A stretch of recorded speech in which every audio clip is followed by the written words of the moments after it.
Hi, friends. Sometimes we wonder how to improve upon our relationships. There comes a time when communication levels become low because everyone learns to live with another person and gets used to the presence of a person.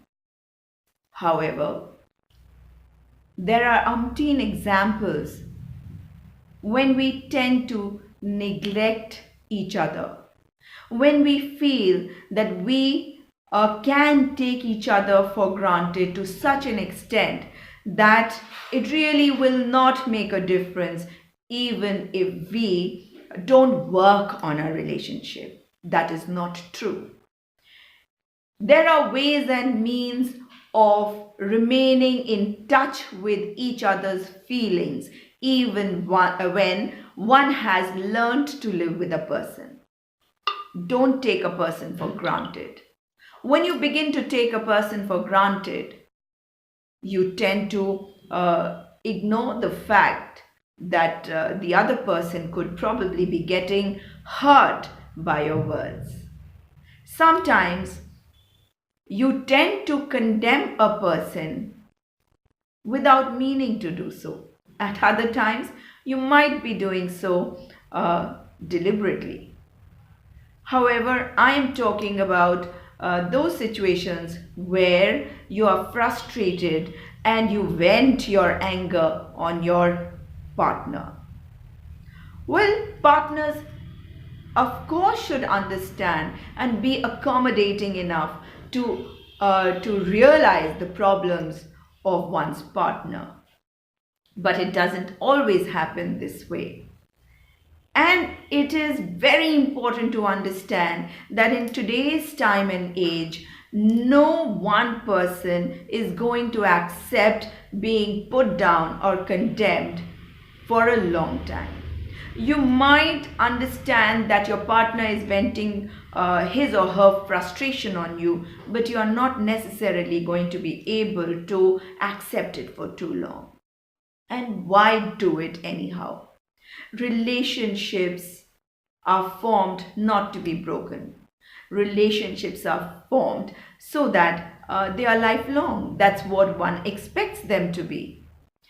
But there are many times when partners find that they are getting disturbed in the relationship. They feel that there is not enough communication, and then there is that feeling of condemnation. Make sure that you work on your relationship in such a manner that you understand the other person's feelings as well. Sometimes you might think that your feelings matter so much more to you. Of course, they do. Your feelings should matter to you. But then your partner is there to be with you, to share in your sorrows and happiness. But your partner is not there to be just a sounding board. Of course, the partner is there to be your sounding board, but not merely to be your sounding board.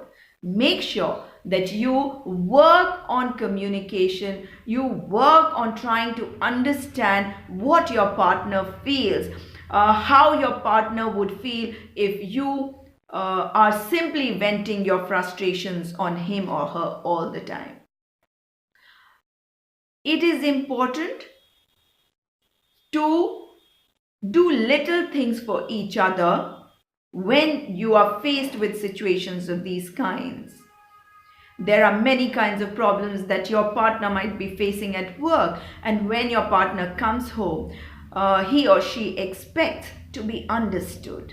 Of course, there are times when you don't have the time to do it, but it is important to make up for any miscommunication, for any misinterpretation, or for any misunderstanding that might be resulting as a result of your own behavior. You are responsible for your behavior, and therefore, if you feel that you could have hurt your partner, there is no harm in trying to make up for it. Why does ego have to come into a relationship? Egos kill relationships, egos destroy relationships, and they have no place in a strong and a good relationship.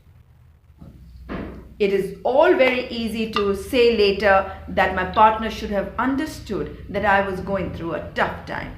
Well, I am sure that partners begin by understanding each other, and therefore they are willing to accept each other's shortcomings and are also willing to understand when the other person is supposed to go through a difficult time. But don't take your partner for granted. Make sure that if you have a good relationship going, maintain it. Make sure that you do not hurt each other's feelings constantly. And if you do, don't let ego come in between. Make sure to make up to your partner so that your relationship remains strong. Because life is meaningless without a good relationship.